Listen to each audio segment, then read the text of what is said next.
Lassée. Lassée de tout ce bordel qui ne cesse de se compliquer. Pourtant la solution, je l'ai toujours cherchée, quitte à finir l'esprit torturé. Alors dites-moi, pourquoi ? Pourquoi ai-je peur ? Pourquoi ai-je mal ? Pourquoi est-ce si douloureux ? Pourquoi ai-je l'impression de ne jamais m'en sortir au final ? Et puis pourquoi parfois je me comporte comme une demoiselle détestable ? C'est un de ces soirs où je me sens un peu trop vide. Non. Ce sont juste mes sombres pensées qui fusent, qui sont bien trop confuses.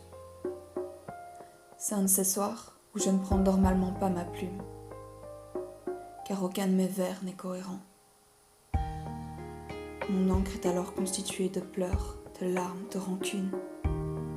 Sur ce papier, je couche mon âme qui se meurt lentement. Et je suis en colère. J'ai la haine et j'ai de la peine. J'ai la tête trop pleine. Quand je vois ce monde, je me demande si ça en vaut vraiment la peine. J'ai ces putains de souvenirs qui en moi se déchaînent. Dites à ces trois hommes qu'après presque 2 ans, ils terrassent, massacrent toujours autant mon être.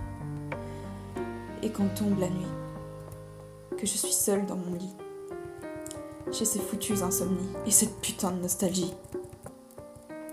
Je me retrouve seule face à moi-même.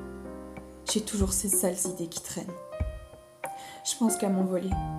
Je me dis que je n'en fais jamais assez, que je ne suis pas aussi bien que vous le pensez. Chaque nuit, je suis intérieurement dévastée.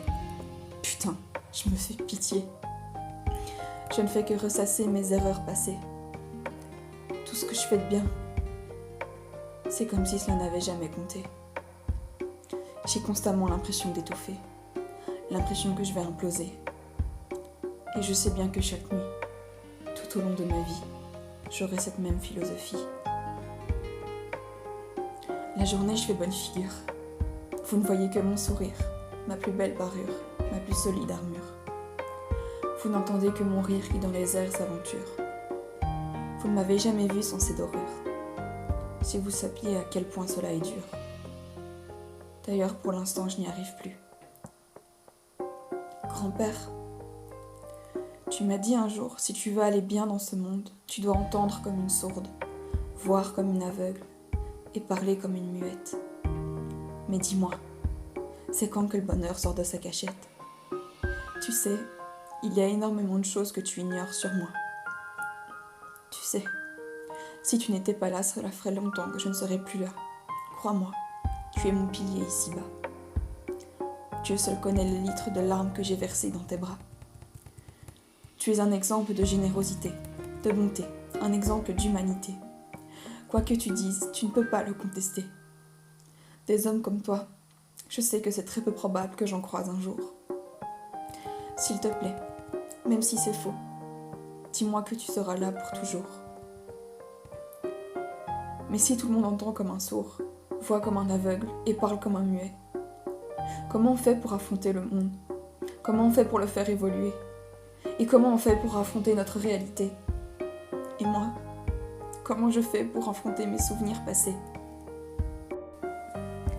Tu sais, si le monde entier pouvait te rencontrer, il ne pourrait que bien aller. Tu es un exemple. Grand-père, de nombreuses fois j'ai voulu mourir et faire taire tout ça. Mais je ne me suis jamais permise d'arrêter de vivre, de survivre. Je n'ai jamais osé franchir ce pas. J'aurais eu l'impression de t'insulter. Aujourd'hui, une amie m'a dit que mon seul défaut était de faire trop attention aux autres. Et pas assez à moi. J'ai souri. J'ai réussi. Je transmets ce que tu m'as appris. J'espère parvenir à te faire éternellement vivre dans ton âme, dans les esprits. Es-tu fier de moi ? Es-tu fier que je sois là ? C'est un de ces soirs où je me sens un peu trop vide. Non. Ce sont juste mes sombres pensées qui fusent, qui sont bien trop confuses. Ton âme en moi infuse.